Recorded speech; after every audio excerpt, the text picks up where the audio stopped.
નમસ્તે મિત્રો, હું વાઘાણી વસ્તાભાઈ. આ છે પ્રાકૃતિક ખેતીની મકાઈ, જીવન પ્રાકૃતિક ફાર્મ, જૈવિક ખેતીની વાતો.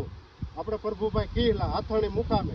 અને જે પ્રાકૃતિક ખેતીની મકાઈ છે એ મકાઈ આપણે ઝેર વગરની એને બનાવેલી છે.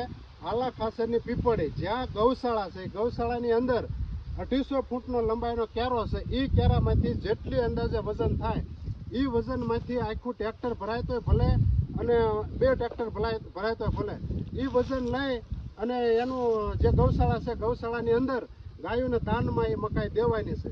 તો આખો વિડીયો તમારે જોવો હોય તો મારી ગાયધારી ખેતી ચેનલ અથવા જૈવિક ખેતીની વાતો એ ચેનલની અંદર તમે જોઈ શકો છો. અને આવું ને આવું તમે પણ ગાય માતાના ગૌશાળાની અંદર દાન કરી શકો છો. તો આ વિડીયો સારો લાગે તો આગળ મોકલજો. જય હિન્દ, જય ભારત અને જય ગૌ માતા.